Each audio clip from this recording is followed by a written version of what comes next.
صدر مملکت ممنون حسین خطاب کے لیے آ چکے ہیں۔ معزز اراکین پارلیمنٹ اور میرے عزیز اہل وطن، السلام علیکم۔ پاکستانی جمہوریت نے بڑے نشیب و فراز دیکھے ہیں۔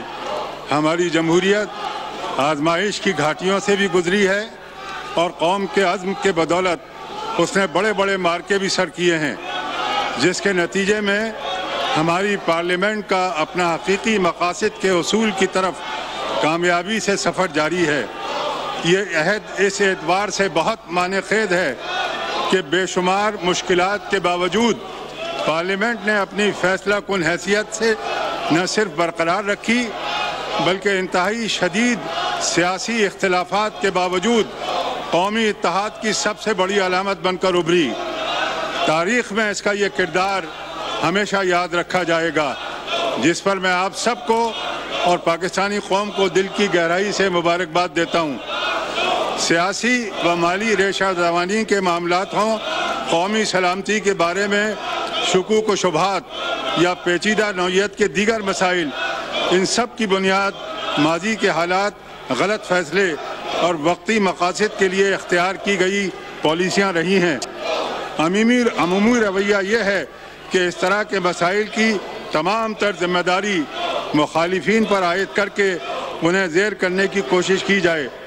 ہمارے بیشتر سیاسی مسائل کی بنیادی وجہ یہی رہی ہے۔ اس طرح کا طرز عمل قوموں کو آگے بڑھنے سے روکتا ہے۔ اس لیے ضروری ہے کہ قوم کی ترقی و خوشحالی کے عظیم مقاصد کے پیش نظر سیاسی عمل کو انفرادی و گروہی مفادات سے آزاد کر دیا جائے اور دلوں میں وسعت پیدا کی جائے۔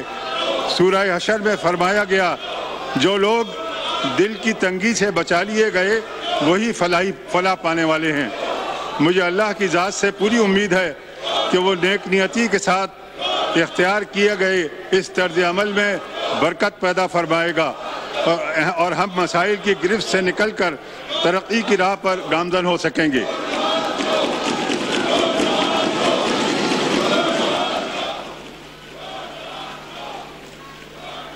تاریخ کے مختلف ادوار میں بعض عناصر نے کوتاہ نظری سے کام لیتے ہوئے قوم کے مختلف طبقات کے درمیان فرق کیا، جس کے نتیجے میں فرد اور ریاست کے درمیان رشتہ کمزور ہوا۔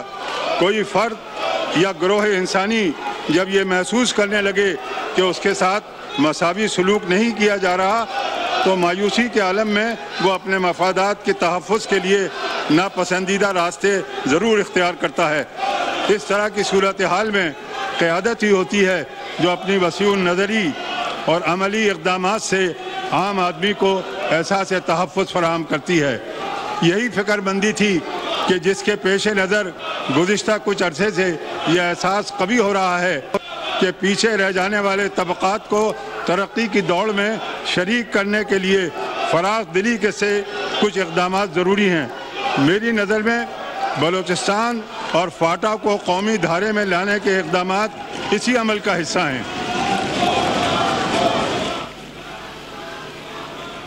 میں توقع کرتا ہوں کہ معاشرے کا ہر طبقہ اپنے مفادات سے بلند ہو کر اسی جذبے کے ساتھ قومی تعمیر نو کے کام میں مصروف رہے گا۔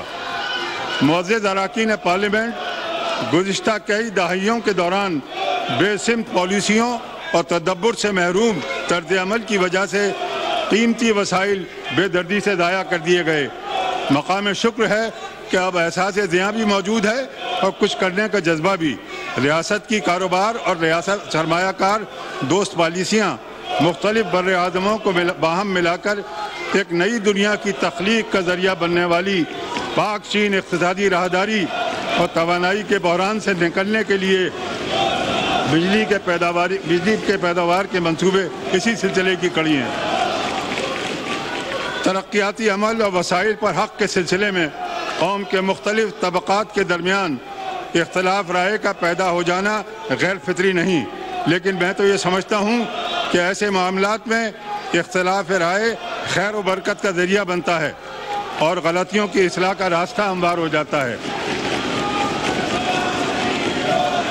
لیکن اس کے ساتھ ہی یہ بھی ضروری ہے کہ اختلاف رائے کو انتشار میں بدلنے کا راستہ پوری حکمت کے ساتھ بند کر دیا جائے تاکہ قومی ترقی کے عمل کو متنازع بنانے کی ہر کوشش کو ناکام بنایا جا سکے۔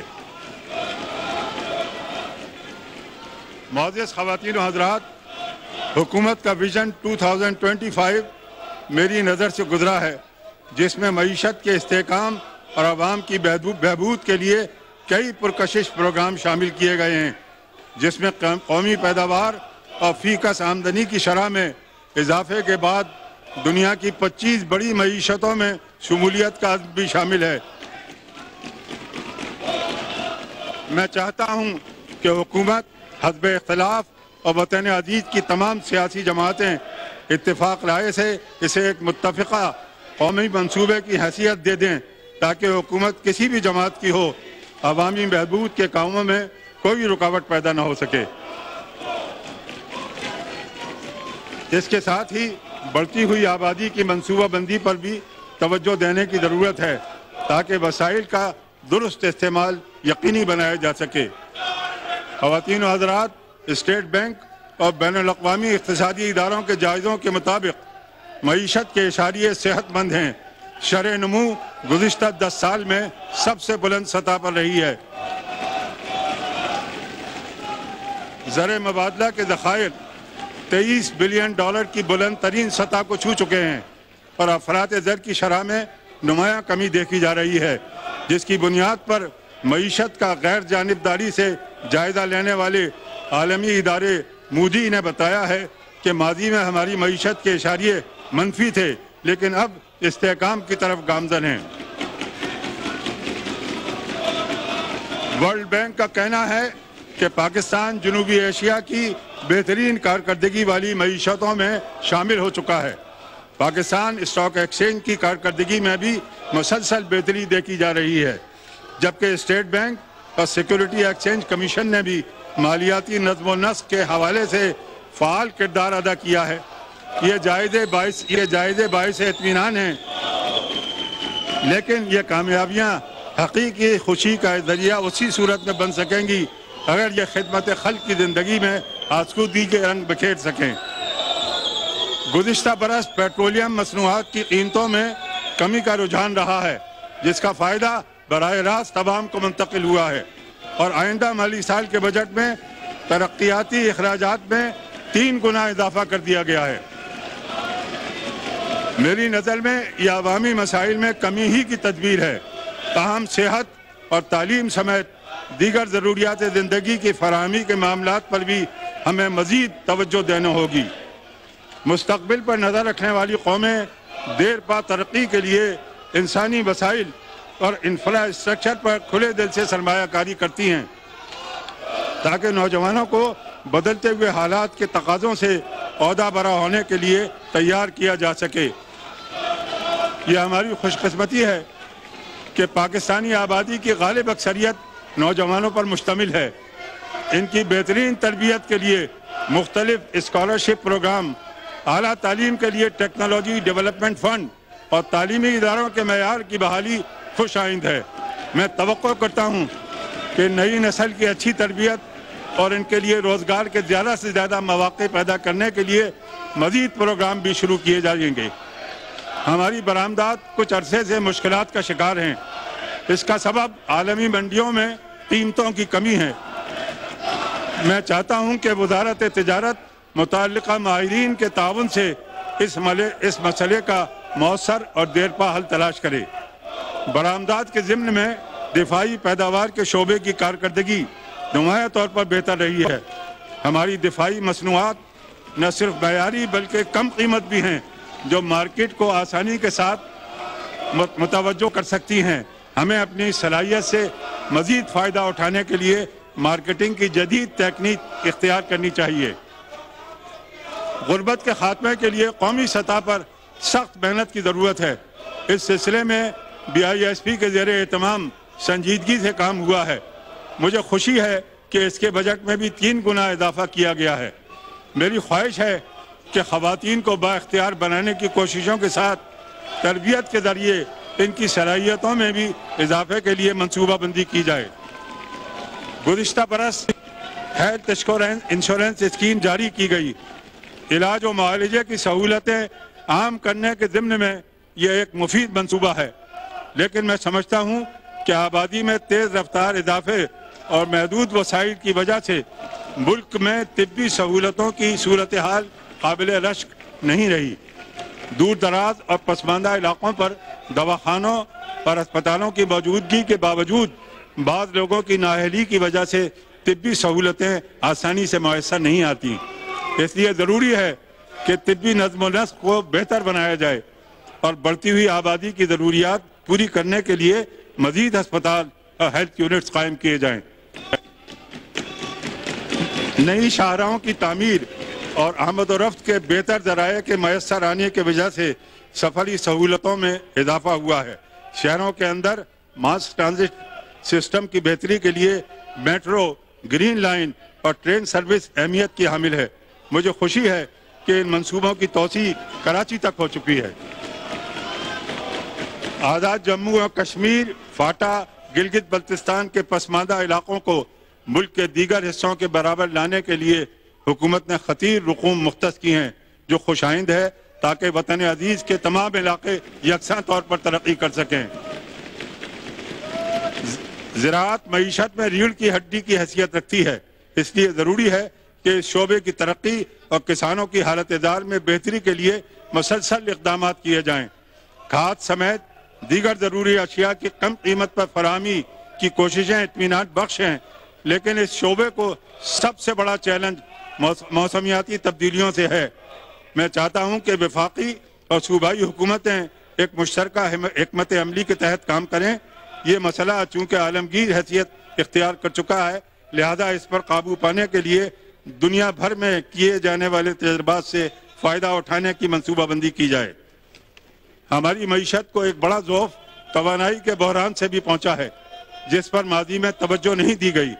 حال ہی میں بجلی کی پیداوار کے کئی بڑے منصوبے مکمل ہوئے ہیں، جبکہ چند اہم منصوبوں پر کام جاری ہے، جن کی تکمیل کے بعد بجلی کی پیداوار شروع ہو جانے سے ہمارا یہ مسئلہ مکمل طور پر حل ہو جائے گا انشاءاللہ.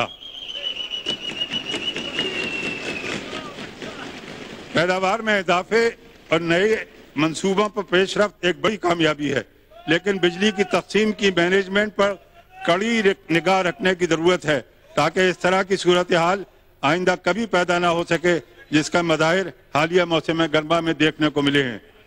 گزشتہ برس میں نے تجویز پیش کی تھی کہ بجلی کی پیداوار میں اضافے کے لیے گلگت بلتستان کی صلاحیت سے فائدہ اٹھانے کے لیے اس علاقے کو نیشنل گرڈ سے منسلک کر دیا جائے. مجھے خوشی ہے کہ اس سلسلے میں بامعنی پیش رفت ہوئی ہے اور علاقائی گرڈ کی تعمیر کے لیے خطیر رقم مختص کی گئی ہے.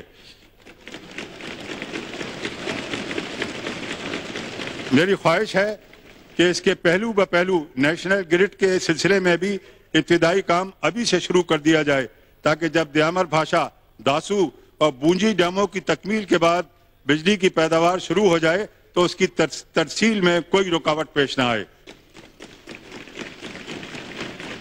معزز اراکین پارلیمنٹ، اللہ تعالیٰ نے پاکستان کو بے پناہ قدرتی حسن سے نوازا ہے، جن میں قدرتی مناظر، دنیا کے قدیم ترین تہذیبی آثار اور مذہبی سیاحت کے عظیم الشان مقامات شامل ہیں. لیکن بدقسمتی سے یہ شعبہ توجہ سے محروم رہا ہے. حالانکہ سیاحت کے اداروں کو متحرک کر کے معیشت کو مضبوط بنایا جا سکتا ہے. میں توقع کرتا ہوں کہ حکومت اس معاملے پر فوری توجہ دے گی، کیونکہ امن و امان کی بہتر ہوتی ہوئی صورتحال کے بعد دنیا بھر سے سیاحوں کے بڑے پیمانے پر آمد متوقع ہے. اس لیے ضروری ہے کہ وطن عزیز کے سیاحتی مقامات پر سہولیات میں بھی مرحلہ وار اضافہ کیا جائے.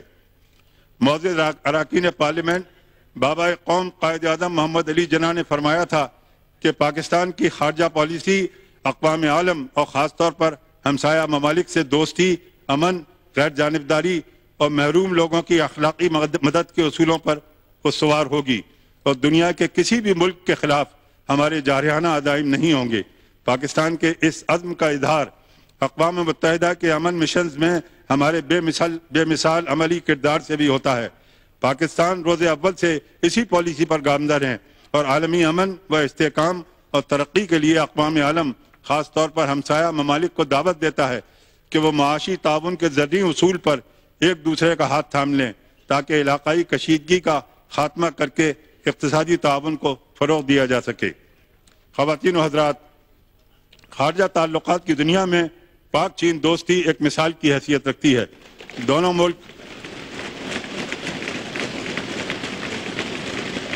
ملک زندگی کے مختلف شعبوں میں تعاون میں مسلسل اضافہ کرتے جا رہے ہیں۔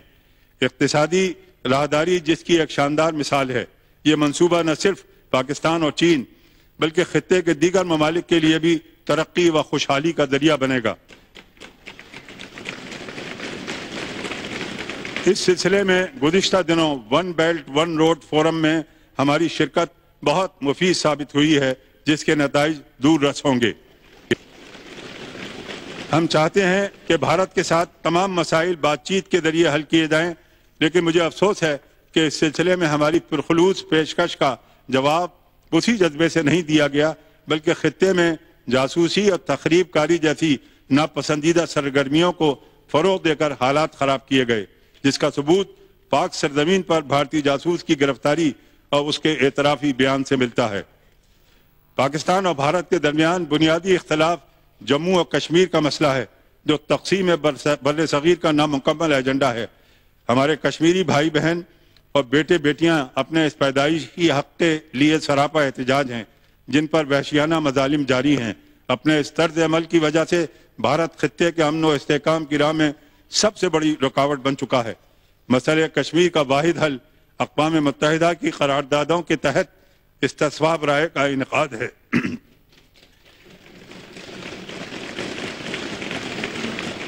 اس مقصد کے لیے ہم اپنے کشمیری بھائیوں کی سیاسی، سفارتی اور اخلاقی حمایت ہمیشہ جاری رکھیں گے۔ بھارت لائن آف کنٹرول پر مسلسل جارحیت کا مظاہرہ کر رہا ہے، جس سے بے گناہ کشمیریوں کے جانی و مالی نقصان کا بڑے پیمانے پر سلسلہ جاری ہے۔ ہم بھارت کے اس جارحانہ طرز عمل کی شدید مذمت کرتے ہیں۔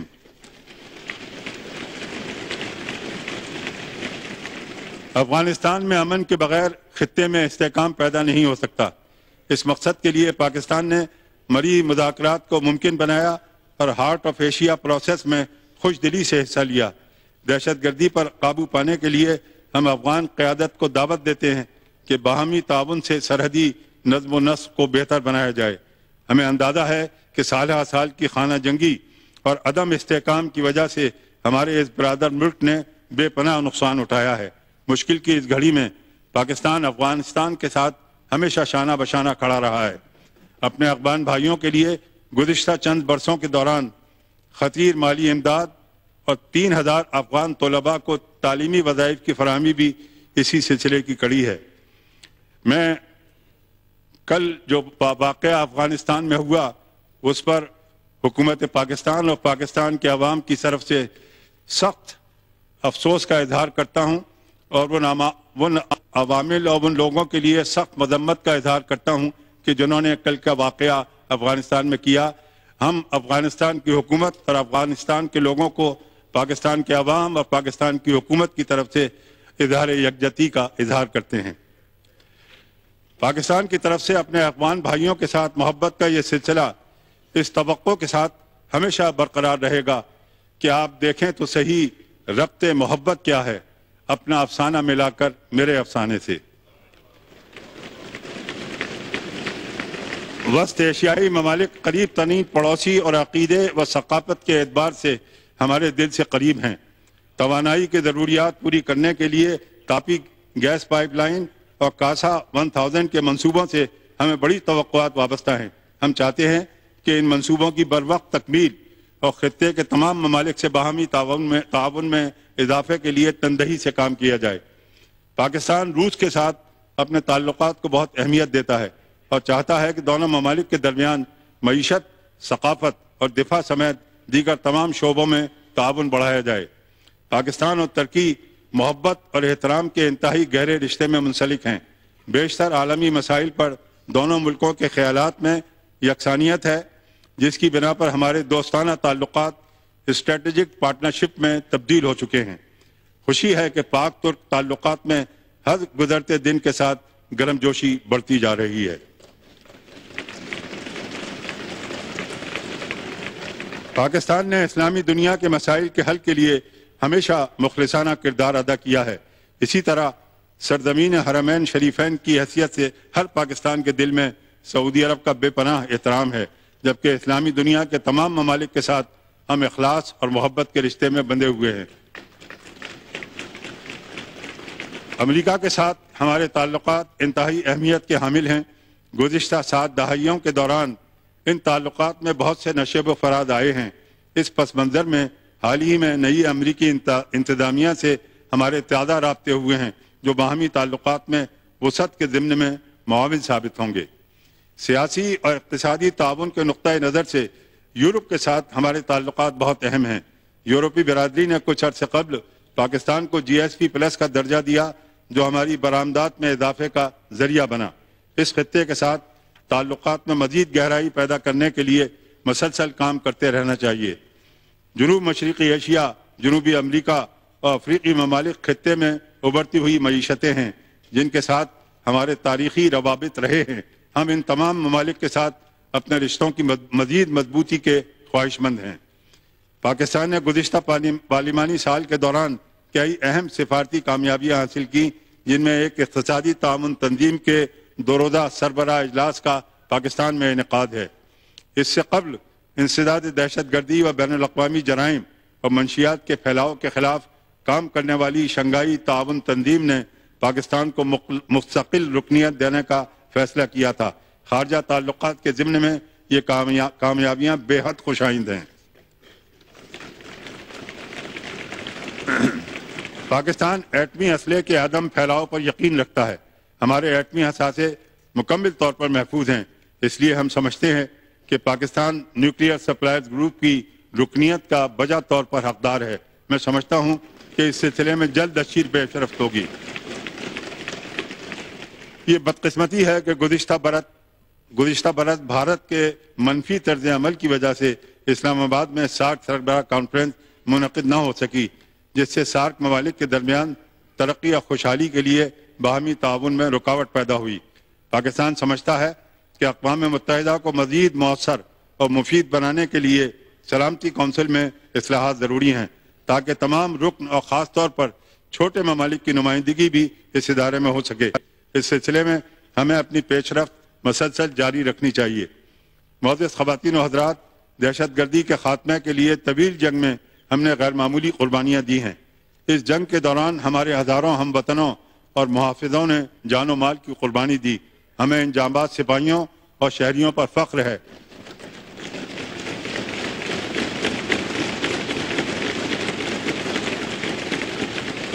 میں توقع کرتا ہوں کہ ضرب عضب کی طرح آپریشن رد الفساد بھی جلد اپنے مقاصد کے حصول میں کامیاب ہوگا اور ملک امن و امان کا گہوارہ بنے گا۔ اب ہم اس مرحلے پر آ پہنچے ہیں کہ انتہا پسندی کے بچے کچے اثرات کے خاتمے کے لیے قومی بیانیہ پوری قوت سے پیش کیا جائے۔ اس مقصد کے لیے حکومت، پارلیمنٹیرینز، سیاسی جماعتوں اور علمی و تحقیقی اداروں کو فعال کردار ادا کرنا چاہیے۔ انتہا پسندی کے خاتمے کے سلسلے میں تعلیم کا کردار بہت اہم ہے۔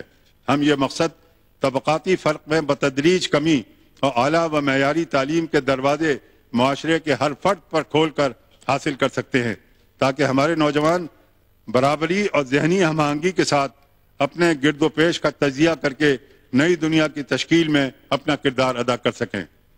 مجھے خوشی ہے کہ ہمارے علمی و ادبی ادارے احیاء نو کے بعد قومی تاریخ و ادبی ورثہ ڈویژن کی قیادت میں انتہائی مفید کردار ادا کر رہے ہیں۔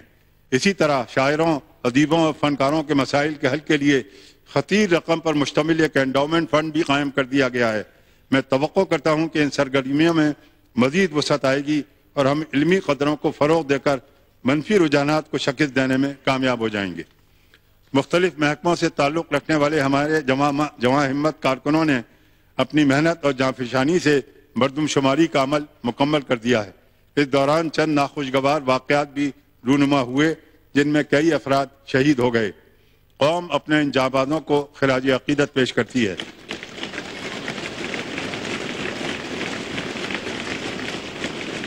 جنہوں نے اپنی جان کی پرواہ نہ کرتے ہوئے یہ قومی ذمہ داری انجام دیں۔ قوموں کی تہذیب اور تنظیم میں ذرائع ابلاغ کا کردار بہت اہم ہے۔ ہمارے ذرائع ابلاغ نے جمہوریت کی بحالی اور معاشرتی مسائل کے حل کے لیے قابل قدر کردار ادا کیا ہے، لیکن حال ہی میں ذرائع ابلاغ کے درمیان مسابقت کی دوڑ کے نتیجے میں کچھ ایسے مسائل سامنے آئے ہیں جن پر توجہ دینے کی ضرورت ہے، کیونکہ اس کشمکش کے اثرات سے ملک سیاسی اور تہذیبی طور پر متاثر ہو رہا ہے۔ یہ طرز عمل اصلاح کا متقاضی ہے۔ میں سمجھتا ہوں کہ ذرائع ابلاغ کی انجمنیں، ادارے، ریگولیٹری باڈیز اور معاشرے کے متحرک طبقات کی شرکت سے یہ مسئلہ آسانی سے حل کیا جا سکتا ہے۔ میرے عزیز بھائیوں اور بہنوں، قوم کیا سوچتی ہے اس کا مظہر پارلیمنٹ ہے۔ قوم کو کیا سوچنا چاہیے اس کی رہنمائی پارلیمنٹ سے ملتی ہے۔ قومی زندگی کے مسائل سے کس طرح نمٹنا ہے یہ فیصلہ بھی پارلیمنٹ کرتی ہے۔ قوم کا ہر فرد اپنے اس معتبر ترین ادارے میں کیے جانے والے فیصلوں میں خود کو شریک سمجھتا ہے اور انہیں خود پر نافذ کرنے کا آرزومند ہے۔ اگر ہم اس خواہش کو حقیقت میں بدلنے کا ماحول پیدا کر دیں تو قومی وسائل زیادہ بہتر طریقے سے عوام کی فلاح و بہبود پر استعمال کیے جا سکیں گے۔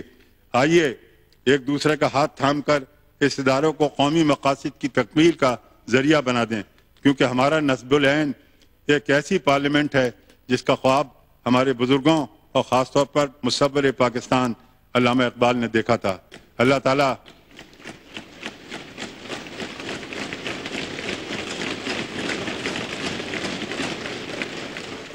تعالی ہم سب کو اپنی حفظ و امان میں رکھے۔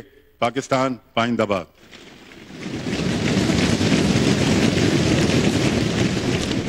پانچویں پارلیمانی سال کا آغاز ہو چکا اور ایسے میں صدر مملکت ممنون حسین نے پارلیمنٹ کے مشترکہ اجلاس سے خطاب کیا ہے۔ جیسے ہی انہیں خطاب کی دعوت ملی، اسپیکر قومی اسمبلی ایاز صادق کی جانب سے فوری طور پر اپوزیشن کی جانب سے شور شرابہ شروع ہو گیا اور گو نواز گو کے نعرے ارکان نے لگائے یہاں پر۔ اس کے ساتھ ساتھ صدر مملکت کا خطاب بھی جاری رہا۔ صدر مملکت نے اپنا خطاب جاری رکھا اور اسی دوران اپوزیشن اراکین نے واک آؤٹ بھی کر دیا۔ اسپیکر قومی اسمبلی سردار ایاز صادق کی زیر صدارت ہونے والے مشترکہ اجلاس میں وزیر اعظم نواز شریف، مسلح افواج کے سربراہان، وزرائے اعلیٰ، گورنرز، وفاقی وزراء اور سفارتکار بھی مہمانوں کی گیلری میں موجود ہیں۔ صدر مملکت ممنون حسین نے موجودہ پارلیمنٹ سے چوتھی بار خطاب کیا ہے۔ آپ کو بتائیں کہ آئین کے آرٹیکل 56 کے تحت نئے پارلیمانی سال کا آغاز 17 مارچ کو ہوتا ہے اور صدر مملکت کا پارلیمنٹ کے مشترکہ اجلاس سے خطاب روایتی آئینی ضرورت ہے۔ آپ کو یہ بھی بتائیں کہ ایوان سے اظہار خیال کرتے ہوئے صدر مملکت کا کہنا تھا کہ پاکستانی جمہوریت نے بڑے نشیب و فراز دیکھے ہیں، جس کے نتیجے میں پارلیمنٹ کا حقیقی مقاصد کے حصول کی طرف سفر جاری ہے۔ انہوں نے کہا کہ میں توقع کرتا ہوں کہ معاشرے کا ہر طبقہ اپنے مفادات سے بالا تر ہو کر کام جاری رکھے گا۔ صدر مملکت ممنون حسین نے پارلیمنٹ کے مشترکہ اجلاس سے خطاب کیا ہے۔ اس موقع پر وزیر اعظم پاکستان، سینئر وفاقی وزراء، یہی نہیں بلکہ سفارتکار، تینوں مسلح افواج کے سربراہان موجود تھے۔ اس وقت آپ اپنی ٹیلی ویژن اسکرینز پر دیکھ سکتے ہیں وزیر اعظم پاکستان یہاں اراکین اسمبلی سے ملاقات کر رہے ہیں، ان سے بات چیت کر رہے ہیں۔ اگر ہم صدر مملکت کے خطاب کی بات کریں تو اس خطاب میں صدر مملکت کی جانب سے پاکستانی جمہوریت جو کہ مضبوط ہو رہی ہے، پھل پھول رہی ہے، اس سے متعلق بات کی گئی۔ اس کے علاوہ جو پاکستانی معیشت نے بہتری کی طرف ایک سفر کیا ہے اس سے متعلق صدر مملکت نے بات کی۔ یہی نہیں بلکہ خارجہ پالیسی سے متعلق فردن تمام ممالک کا نام لیتے ہوئے صدر مملکت نے پاکستان کی پالیسی کو دہرایا اور خاص طور پر پاک چین اقتصادی راہداری منصوبے کا بھی ذکر کیا اپنے خطاب میں۔ ساتھ ہی ساتھ ہم نے یہ بھی دیکھا کہ دہشت گردی سے متعلق جو معاملات رہے، پاکستان نے جو قربانیاں دیں، پاکستان کی طرف سے جو کوششیں رہیں، اس سے متعلق بھی صدر مملکت نے بات کی۔ اس وقت آپ اپنی ٹیلی ویژن اسکرینز پر یہ مناظر دیکھ رہے ہیں۔ وزیر اعظم Pakistan floor of the parliament پر اراکین پارلیمنٹ سے ملاقات کر رہے ہیں۔ اس میں حکومت کے اتحادی اراکین بھی ہیں، اس میں حکومتی ارکان بھی ہیں اور اس وقت دیکھا جا سکتا ہے کہ وزیر اعظم یہاں ان تمام اراکین پارلیمنٹ کے درمیان موجود ہیں، ان سے مصافحہ کر رہے ہیں، ان سے حال احوال پوچھ رہے ہیں اور جو مختلف معاملات ہیں ان پر بھی تبادلہ خیال ہو رہا ہے۔